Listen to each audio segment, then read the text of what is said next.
The knife came through the restaurant window at 6 in the morning with a note wrapped around the handle.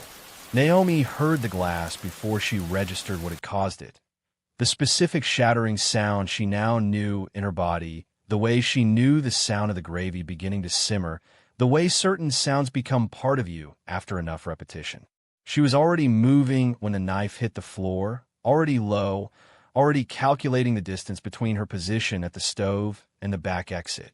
7 months of being hunted had rewired something fundamental in her nervous system, and she was grateful for it in the same cold, practical way. She was grateful for the wooden spoon because it was useful and it had survived and it was hers. She looked at the knife on the floor, then at the broken window, then at the note wrapped around the handle in rubber bands, the paper already absorbing the early morning rain coming through the gap. She did not touch it. She photographed it first, 3 angles close on the writing visible through the paper's folds. Then she called Tae-Min. "One ring. Window's broken," she said when he answered.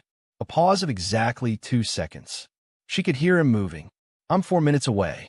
Don't touch anything. Already photographed." "Of course you have." Another pause. She could hear a car door. "Is there a note?" "Yes." "Can you read it from where you are?" She crouched. The note was wrapped tight, but one edge had unfolded slightly in the damp, and she could see 3 words in the exposed corner. Printed, not handwriting. 3 words that rearranged the morning completely. "She's not safe," Naomi said. The line went quiet. "Which she?" Tae-Min said. Naomi looked at the ceiling.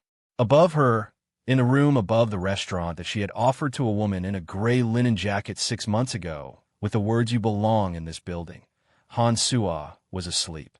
Had been asleep. The sound of the breaking window would have reached her. The sound of everything reached Soo-Ah. She had survived 30 years of careful listening, and her ears had not forgotten how. As if confirming this, footsteps moved across the ceiling above Naomi's head. Quick, deliberate, not panicked. Soo-Ah moving with purpose in the dark above her. Soo-Ah, Naomi said into the phone. "The note is about Soo-Ah." Tae-Min said something in Korean that Naomi didn't need translated. She had learned enough of his register in 8 months to know what profanity sounded like in his voice when the situation had escalated past the threshold he had prepared for. 3 minutes, he said. He made it in 2. The note said 4 things. She's not safe. He knows she's alive. The archive is incomplete. And at the bottom, in smaller print that required Cho-Yun's eyes because she had the steadiest attention for small print, there's a 5th person. They read it around the kitchen counter. Naomi, Tae-Min, Cho-Yun, Malik, Soo-Ah, in the gray early morning light with the broken window behind them letting in the Philadelphia rain and the smell of the gravy that had been simmering since 5, and the particular quality of dread that arrives not when you're surprised, but when you realize you should have expected it. Soo-Ah read the note twice. Her hands were steady. They were always steady. But something in her face had shifted. Not with fear exactly, but with the specific expression of someone who has been running for 30 years and has just learned that the thing they believe they had outrun has found a new form. "He knows I'm alive," she said. She said it the way scientists state facts, without drama, with precision, with the complete attention that facts require when they're going to change every subsequent calculation.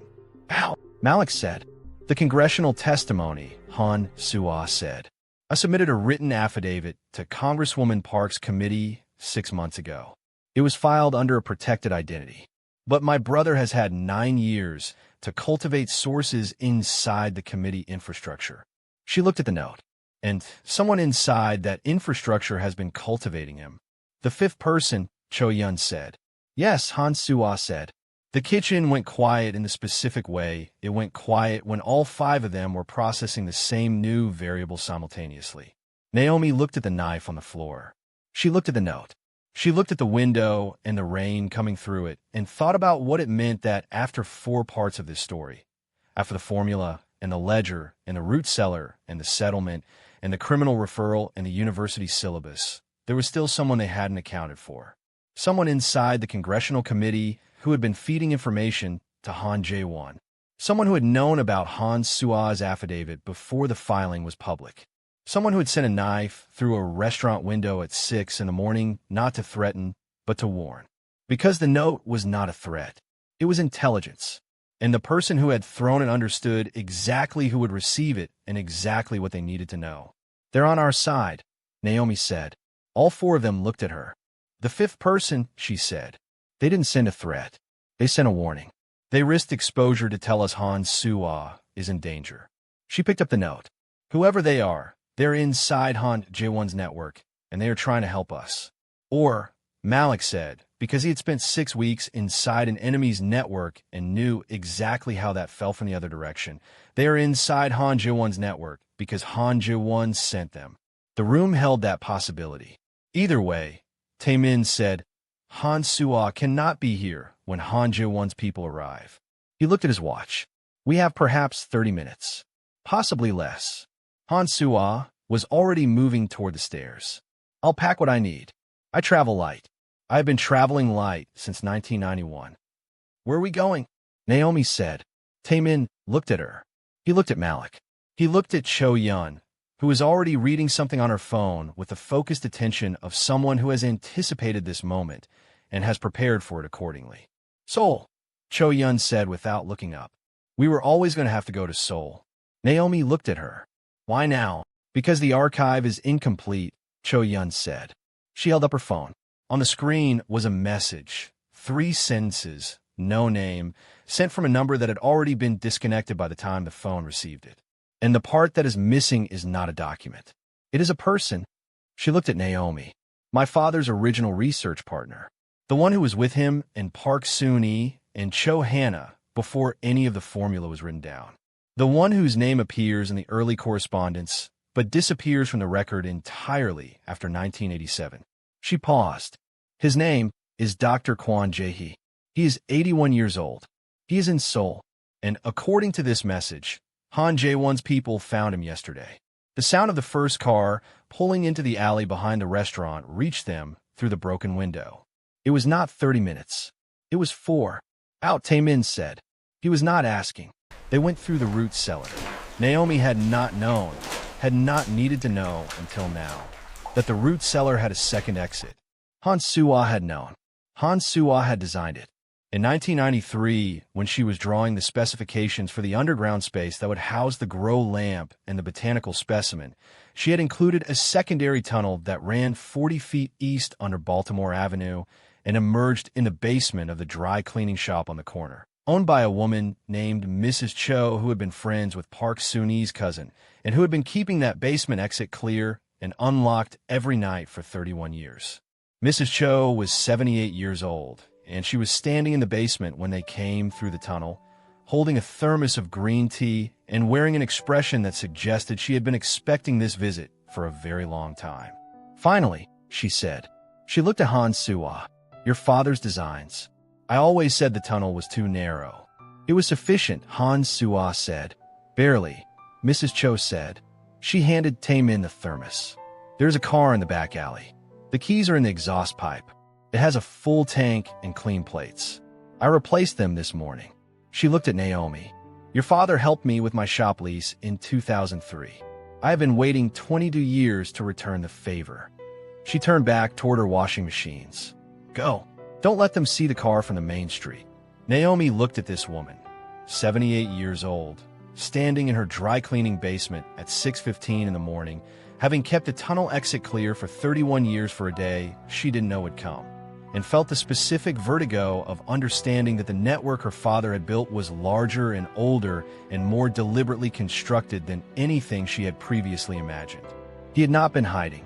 He had been building, for 4 decades, in plain sight, in laundry baskets and root cellars and community center woodworking rooms and dry cleaning shop basements, one person at a time, one favor return at a time, until the web of it was strong enough to carry the weight of everything that was coming. She did not have time to say what she was thinking. She touched Mrs. Cho's hand once, quickly, completely, and went toward the back door. The car was a dark green sedan, 12 years old, nothing that announced itself. Tae-Min drove.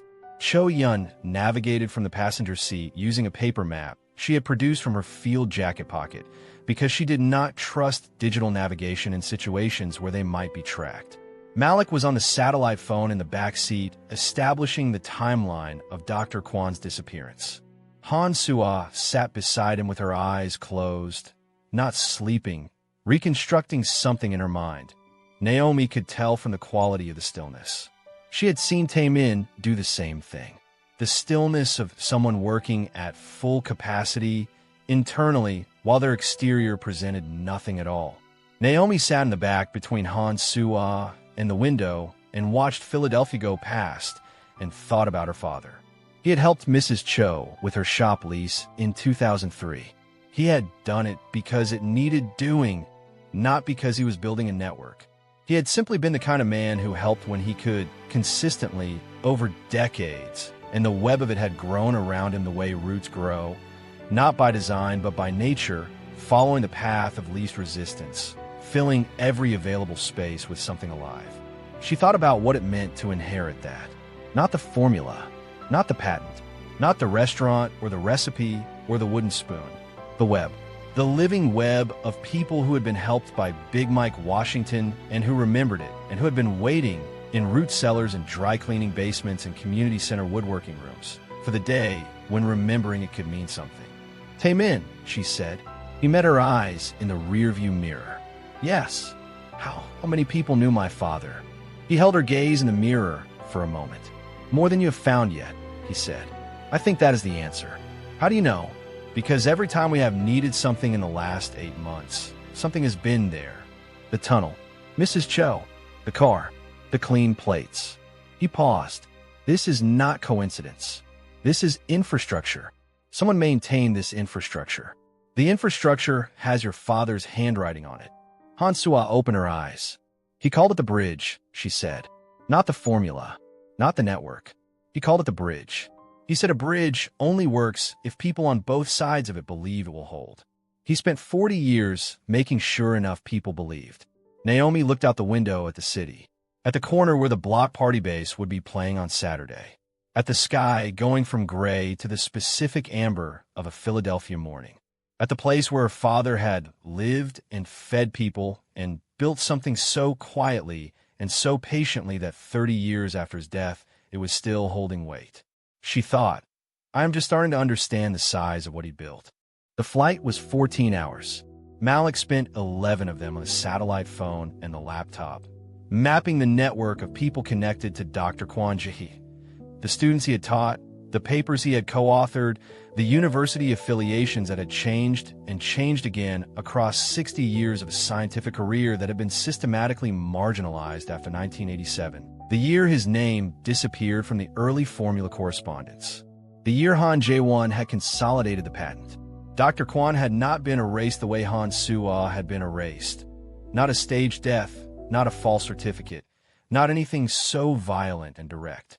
He had been erased the way old scientists are erased when someone more powerful decides their contributions are inconvenient, slowly, administratively, paper by paper, conference invitation not extended, grant not awarded, credit not attributed, name moved to a footnote and then out of the footnote entirely. He had spent 37 years being slowly, politely, bureaucratically made to not exist while his formula built an empire in someone else's name. He was 81 years old. He was in Seoul, and Jae-Won's people had found him yesterday. Is he alive? Cho-Yeon said. Malik looked at the screen. The last confirmed sighting was 48 hours ago at his apartment in Mapo district. His neighbor reported seeing 2 men she didn't recognize entering the building. He paused. She reported it to the building management, not to the police. The building management has been unresponsive since yesterday morning. Jae-Won owns the building, Soo-Ah said. Nobody was surprised. Nobody had expected to be surprised. That was what 30 years of being in this story did to a person's capacity for surprise. Congresswoman Park, Naomi said. Already contacted, Cho-Yeon said. She was on her own phone, typing with the focused, economical speed of someone who has learned to communicate essential information in the minimum possible words. She has a contact in the Seoul Metropolitan Police. She is activating them now. But the contact needs 48 hours to move through the proper authorization channels. "We don't have 48 hours, Malik said. "We have about 6, Tae-Min said from across the aisle. He was not on a phone. He was sitting completely still with his eyes focused on nothing, which meant he was thinking at the speed that produced the kind of plans other people recognized as impossible until they were already completed. "We land in 4 hours. 2 hours to reach Mapo from the airport if traffic is manageable." He paused. "Which it won't be. Seoul traffic is never manageable. Make it 2.5. 6.5 hours total," Naomi said. "That is not enough time." "No," Tae-Min said. "It isn't." He looked at her across the aisle. "Which is why we are not going through proper channels." He looked at Soo-Ah. "You know Dr. Kwon? I have not seen him since 1987, Soo-Ah said. "But he knows your name." A pause. "He knows my name, and he knows your brother has been trying to erase it for 37 years, Soo-Ah said. "Then when we get to him," Tae-Min said, "you are going to be the first face he sees. Because the one thing that is going to make an 81-year-old man who has spent 37 years being erased trust us in approximately 45 seconds is the face of someone who was erased by the same person and survived it." He held Soo-Ah's gaze across the cabin. "Can you do that?" Soo-Ah looked at him with the expression she had worn the first morning in Naomi's kitchen. The expression of someone who has been rehearsing a thing for a very long time and has finally been given the stage for it. "I've been doing it for 30 years, she said. "Walking into rooms where nobody expected me to be alive. It gets easier." The plane flew through the night over the dark Pacific. Below them, somewhere, the ocean held its cold, indifferent surface. Above them, the stars were doing what stars do, burning without asking anyone's permission, navigating by their own light, indifferent to the small human urgencies moving through the dark beneath them. Naomi reached across the armrest and found Tae-Min's hand in the dark. Not dramatically, not with words, just her hand over his the way Cho-Yun's hand had covered hers on the plane over the same ocean 8 months ago, because that was the language they had arrived at, and it required no translation. He turned his hand over and held hers. They flew towards Seoul. Mapo district at dawn was the color of old stone and new light, the specific Seoul combination of narrow streets and sudden high-rises that Tae-Min had grown up navigating and that felt to Naomi like the visual equivalent of a sentence that starts in one language and finishes in another. She liked it immediately and without reservation, which surprised her because she had expected the city to feel foreign in the way that places feel foreign when they have been talked about as the other side of a divide. Seoul didn't feel like the other side of anything. It felt like the other end of a bridge that had been there the whole time. The building in Mapo District was a 7-story residential block from the 1980s, gray concrete, narrow balconies, the kind of building that had seen 3 generations of Seoul families and was not impressed by any of them. Jae-Won owned it through 2 layers of proxy companies that Malik had spent the flight mapping. The building management company that had stopped responding yesterday was registered to a subsidiary of a subsidiary that traced back to a holding company whose sole director, on paper, was a retired accountant who had died 4 years ago. Jae-Won had been running this particular arrangement since 1994. It was old infrastructure. It was invisible precisely because it was old. "Third floor," Tae-Min said. He was looking at the building with the focused technical attention of someone who grew up reading floor plans. "Corner apartment. The balcony faces east. At this hour, the light will be coming in from that direction, which means anyone watching from inside will be looking into the sun." He looked at Malik. "Can you get us into the building without the main entrance?" Malik looked at the building. He looked at the service alley running down its left side. He looked at the loading dock door. He looked at Tae-Min. "Give me 40 seconds. It took him 38. They went in through the loading dock, up the service stairs, and onto the 3rd floor corridor without encountering anyone. Because it was 5:30 in the morning in a residential building, and 5:30 in the morning had always been the least surveilled hour in any human structure, the gap between the night's watch and the day's attention, the hour that belonged to people who knew how to use it. The door to apartment 3C was locked. It was also, Naomi noticed, not quite closed, a gap of perhaps a centimeter between door and frame, too small to see from distance, large enough to tell someone who knew how to read a door that it had been opened recently, and not pulled fully shut. Cho-Yun noticed it at the same moment. She put her hand on Tae-Min's arm. He stopped. All 5 of them stopped in the corridor and held completely still for 3 seconds, listening. From inside the apartment, the sound of breathing. Old breathing. The specific rhythm of someone who's been breathing carefully for a very long time. And something else. A lower sound, closer to the door. The controlled, deliberate absence of sound that is not silence. The absence of sound that a person makes when they're trying very hard not to be heard.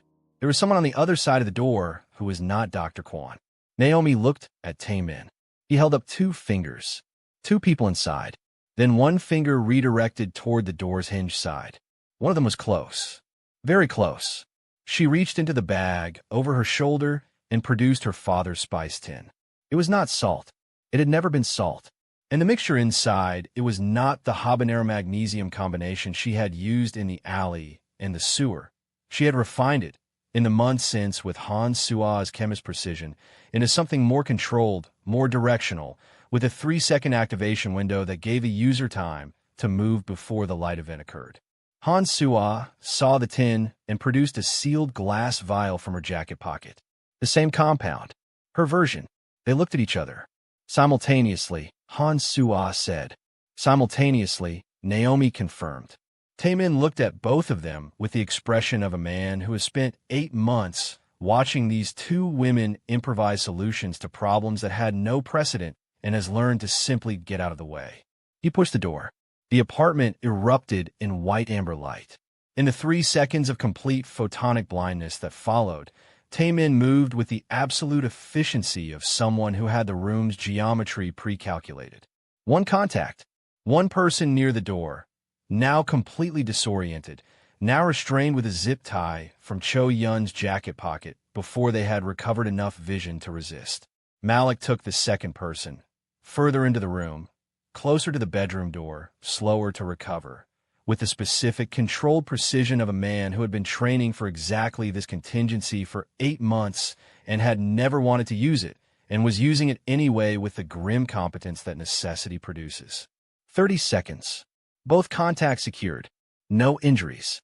No noise above what the thick concrete walls of a 1980 Seoul apartment building would contain. And in the bedroom doorway, holding the frame with both hands, blinking against the fading light event, was an old man. 81 years old. Small. Sharp-eyed behind thick-framed glasses that sat slightly askew on his face as if he had been wearing them in the dark. He was wearing a cardigan over pajamas, and his hair was white, and he looked at the 5 people standing in his living room. 1 young black woman holding a spice tin, a Korean woman of 60 in a gray linen jacket, a Korean man in a dark jacket, a young black man holding a zip tie, and a Korean woman in an olive field jacket holding a phone, with the expression of a man who has been waiting for something to happen for 37 years and is processing whether this is it. His eyes found Soo-Ah. He said her name, not her full name. A shortened version, a familiar version, the version that meant he had known her when she was young enough to have a nickname, when she was a junior chemist in her brother's company, and he was a senior researcher with co-authorship on something that was going to change the world. Soo-Ah crossed the room in 4 steps and took both his hands in her chemist's hands that were steady and always had been. "Dr. Kwon," she said, "I'm sorry it took this long." The old man looked at her. He looked at the room. He looked at the 2 men zip-tied to his radiator. He looked back at Soo-Ah. "Is it over?" he said. "Not yet," Soo-Ah said. "But we have everything we need now. We have everything." Dr. Kwon Jae-Hee looked at her for a long moment. Then he looked at Naomi. He looked at her the way certain old people look at young people when they can see in their faces the features of someone they knew before. The specific recognition of bone structure and expression and the quality of attention that passes through generations like a dominant gene. "Big Mike's daughter," he said. It was not a question. Naomi felt the specific sensation she had been feeling for 8 months every time someone new recognized her father in her face. Not vertigo this time, not the destabilizing shock of it, but something steadier. The particular warmth of being known before you have introduced yourself, of being recognized by a history that was already yours before you understood it. "Yes," she said. Dr. Kwon nodded. He nodded the way people nod when something they have been waiting for has finally arrived. He told me about you, he said. In 1987, the last time I saw him. He paused. He said, she will find her way to all of this when she is ready. Just make sure the work is still there to be found. He looked at the room, at all of them. I've been making sure for 37 years. The work is here. He touched his chest. All of it. In here. Everything that was never written down. Everything your father and I built together before your father's name went into the ledger and my name went into silence. His eyes were very clear for an 81-year-old man. Are you ready to hear it? Naomi Washington looked at the old man in his cardigan and his askew glasses in the gray Seoul dawn light, and she thought about gravy and root cellars and tunnels and dry-cleaning basements and knives wrapped in notes and 14 hours over the Pacific and the specific amber light of a grow lamp that had never once been turned off. She thought, this story is so much larger than I understood. She thought, I've been inheriting it for 8 months, and I am still only at the edge of it. She thought, my father built something that is going to take me the rest of my life to fully receive. She thought, I am ready. Tell me everything, she said. Dr. Kwon Jae-Hee sat down in his armchair. Soo-Ah sat across from him. Cho-Yeon opened her notebook. Malik checked the satellite phone signal. Tae-Min stood at the window watching the street below with the particular attention of a man who has not yet confirmed they are fully secure and will not relax until he has. He looked back at Naomi once. Just once. The look that said, I am here. Whatever comes next, I am here. The look that required no translation because they had arrived somewhere in the last 8 months at a language that was entirely their own. She looked back at him the same way. Then she sat down beside Soo-Ah and looked at the old man in the armchair and the Seoul dawn coming through the window behind him, and she listened. Dr. Kwon began to speak, and what he said changed everything. Again. Now, if you have been watching since part 1, since the moon jar in the Philadelphia alley, since the VHS tape in the back office, since Cho-Yeon stepped out of the dark with a lantern and a red cord and a key, then you already understand what this story does to you. You already know the specific feeling of watching a revelation arrive inside a story that has been earning it for every single minute you have given it. Dr. Kwon Jae-Hee has been sitting in that armchair in Mapo District for 37 years. He has been making sure the work was still there to be found. He has been the keeper of the version of the formula that existed before 1987, before Jae-Won, before the patent, before any of the events of this entire series, and what he carries in his memory. The version that was never written down because Big Mike Washington and Park Soon-hee and Cho Hannah and Dr. Kwon agreed together that the most dangerous version of any truth is the written one, is going to rewrite every single thing you thought you understood about why this story started. You cannot understand the full inheritance until you hear what Dr. Kwon says in part 6. Subscribe to Sarangi&Soul right now. Not tomorrow. Not after you finish the playlist. Right now. Hit the notification bell immediately after because part 6, the original, is coming without a countdown and without a warning, and it is the episode that makes parts 1 through 5 suddenly make sense in a way that is going to make you want to watch them all again. Scroll down in the comments right now and answer one question. When Mrs. Cho was standing in the dry cleaning basement at 6:15 in the morning with a thermos of green tea, having kept that tunnel exit clear for 31 years, did you feel the full weight of what Big Mike Washington had been building his entire life? Because that moment is when part 5 broke me open completely. Drop your answer below. Tell me your moment. Like this video if the image of Naomi reaching across the armrest in the dark over the Pacific and finding Tae-Min's hand. 8 months, 5 parts, 14 hours over the ocean, finally landed the way it was always supposed to land. Some things cannot be rushed. This was one of them. Share part 5 with one person who has not started this series yet. Tell them nothing about it. Just send them part 1 and let it do what it does. That is the best thing you can do for this story and for the person you send it to. The bridge holds. Always. Dr. Kwon is talking. Cho-Yeon's notebook is open. And what the old man in the armchair in Seoul remembers about 1987 is going to change everything. Again.